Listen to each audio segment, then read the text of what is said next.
To K.P. Pobedonostsev, Staraya, Russa, May 19, 1880.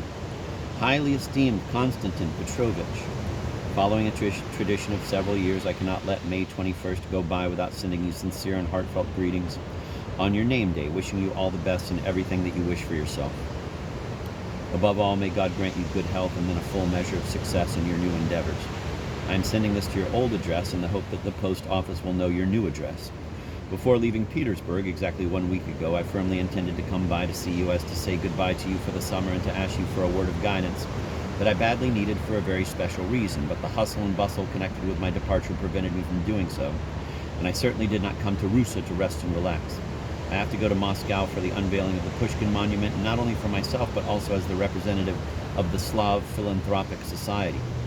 And as I feared from the start, the way it looks, I am not going to enjoy myself, but instead may be in for a rather bad time, because this affair touches upon convictions that are very dear and vital to me. Even before I left Petersburg, I had vaguely heard that a certain clique was on the rampage in Moscow, trying to prevent certain views from being expressed at the ceremony, and fearful that some people might come up with reactionary statements at the meetings of the Society of Friends of Russian Literature, the organizers of the festivities.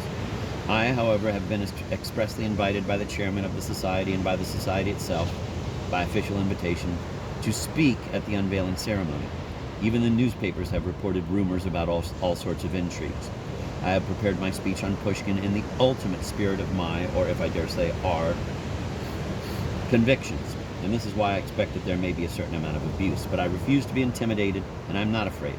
I feel I must defend my beliefs, and I will speak up fearlessly.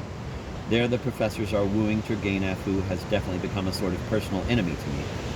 He has spread a piece of gossip through Messenger of Europe about an event of 35 years ago that never did happen.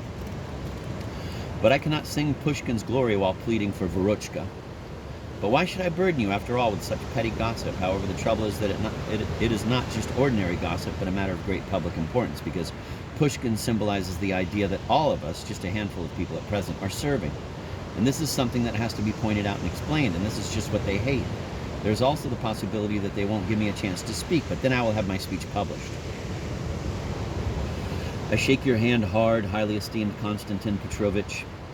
When I return from Moscow, I will get down to work and finish the Karamazovs, working throughout the whole summer. But I'm not complaining, for I love this work. I've definitely decided to resume publication of the Diary of a Writer next year. Then I will once again turn to you, as I did in the past, for guidance and advice, and I know implicitly that you will not fail me. And in the meantime, accept the assurance of my most ardent loyalty, your most faithful servant, F. Dostoyevsky.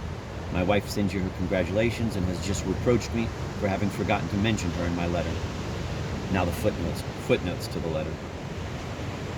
Pobedonostsev had just been appointed Supreme Procurator of the Holy Synod. The piece of gossip that had appeared in Messenger of Europe was a story by P.V. Anenkov that after Belinsky had praised Dostoyevsky's novel Poor Folk in manuscript, Dostoyevsky had insisted that it be printed with some special typographical arrangement, just as a border around each page, such as a border around each page, in order to distinguish it from the other material in the anthology in which it was published. The story was false. However, it is not altogether clear that it had been inspired by Turgenev, nor is it clear what Dostoyevsky means by his allusion to Veruchka. He puts the name in quotation marks himself.